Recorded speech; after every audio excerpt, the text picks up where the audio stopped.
कैसे हो मेरे होटल वाले दोस्तों। मैं हूं आपका होस्ट शेफ धीरज। जब भी आप क्लाउड किचन स्टार्ट करने की सोचते हैं तो आपके मन में दो विचार आते हैं। पहला, मैं अपना क्लाउड किचन स्टार्ट कर लूं या फिर मैं किसी की फ्रेंचाइजी ले लूं। अब यहाँ पे अगर आप अपना खुद का स्टार्ट करना चाहते हैं तो आप ज़्यादा से ज़्यादा इंफॉर्मेशन गैदर करते हैं या फिर आप किसी कंसल्टेंट को अप्रोच करते हैं या फिर आप किसी फ्रेंचाइजी के पास लैंड कर जाते हैं। आज हम यहाँ बात सिर्फ फ्रेंचाइजी की ही करने वाले हैं और ये पूरे जो टॉपिक है उसमें हम लोग सिर्फ फ्रेंचाइजी ही के बारे में बात करेंगे। अब आप किसी भी माध्यम से, चाहे वो फेसबुक ऐड के थ्रू हो गया हो, यूट्यूब के थ्रू हो गया हो, फेसबुक पेज, इंस्टाग्राम, वेबसाइट या किसी भी माध्यम से किसी एक फ्रेंचाइज़र के पास पहुंचते हैं जो कि आपको अपनी फ्रेंचाइजी बेचने की कोशिश करता है। अब फ्रेंचाइजी के प्राइजेस बहुत सारे हो सकते हैं, 20,000, 50,000, जी हाँ 20,000 भी हो सकता है, या फिर लाख, 2 लाख, 5 लाख, 10 लाख, कितने भी। अब जब भी आप ये सारी चीज़ें जाके चेक करते हैं तो आप कंपेयर करने लग जाते हैं यहाँ का, इस फ्रेंचाइजी का, उस फ्रेंचाइजी का। पर एक्चुअल में मैं आपको ये बोलना चाहूँगा कि मैं यहाँ किसी भी ऐसे नहीं बोलने आया हूँ कि आपको किसी की फ्रेंचाइजी नहीं लेनी है।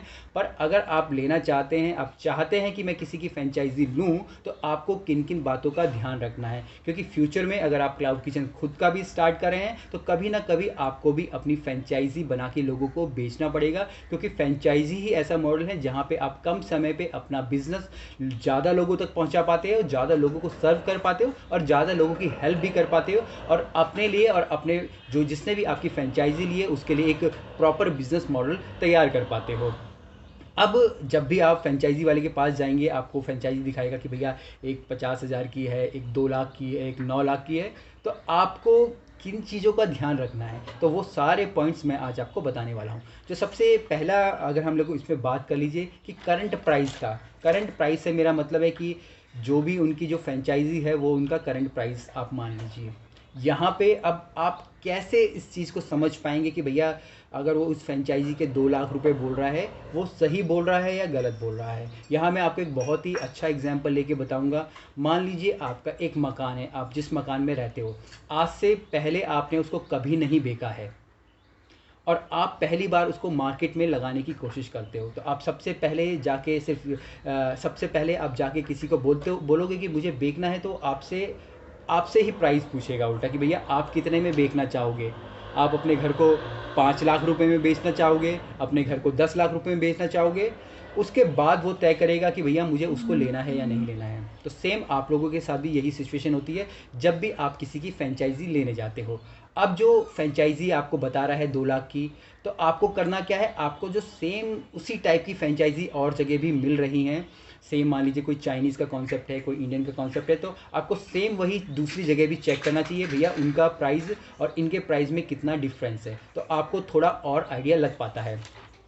इसके बाद दूसरा होता है बैकग्राउंड। आपको जो भी सामान बेच रहा है, जो भी उस फ्रेंचाइजी को आपको बेचने की कोशिश कर रहा है, उसके ब्रांड क्या बैकग्राउंड क्या है। अगर वो पिछले 20 सालों से वो डोमिनोज है, पिज़्ज़ा हट है, या फिर आपका KFC है, तो भैया आपको देने ही पड़ेंगे पैसे, कोई भी इसमें दो राहें नहीं है। पर वहीं जो कि अभी उससे पहले सब्जियां बेच रहा था, अब आपको बिना किसी बैकग्राउंड के फ्रेंचाइजी बेच रहा है, तो आप उससे मोल भाव कर सकते हैं। आप बोल सकते हो कि भैया आप इसको 9 लाख की बेच रहे हो, पर इस 9 लाख में है क्या ऐसा, किस चीज़ों पे हम करें, आपसे बात करें। क्योंकि फ्रेंचाइजी का मेरा मतलब है, फ्रेंचाइजी का मतलब मेरा विश्वास है, मेरा अपने बिजनेस पे विश्वास है, तभी मैं उस बिज़नेस को आपके पास तक पहुंचाना चाहता हूं। मुझे विश्वास है कि मैंने खुद इस बिज़नेस को अच्छे से चला लिया है, अब मैं चाहता हूं कि आप भी इस बिज़नेस को चलाएं, क्योंकि इसमें प्रॉफिट है।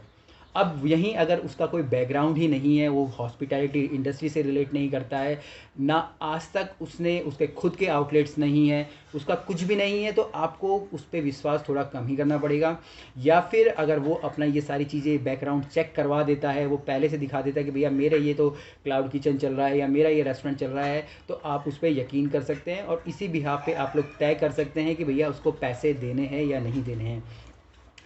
इसके बाद बात होती है हमारे पेपर वर्क की। पेपर वर्क से मेरा मतलब है कि जब भी आप मकान खरीदते हैं, आप मकान के कागज़ चेक करते हैं, वैसे जब भी आप किसी की फ्रेंचाइजी भी खरीद रहे हैं तो आप उसके पेपर ज़रूर चेक कीजिए। आप उसका GST नंबर चेक कीजिए, उसके कंपनी प्राइवेट लिमिटेड है, कौन कौन डायरेक्टर हैं, कंपनी कहाँ रजिस्टर्ड है, उन्होंने टैक्स फाइल किया है नहीं किया है, आपको ये सारी चीज़ें भी जांचनी चाहिए। सिर्फ ये नहीं जांचना चाहिए भैया चाइनीज़ की फ्रेंचाइजी 2 लाख में मिलती है और इंडियन की फ्रेंचाइजी 1 लाख में मिलती है, मैं 1 लाख लेके इसमें चले जाऊँ।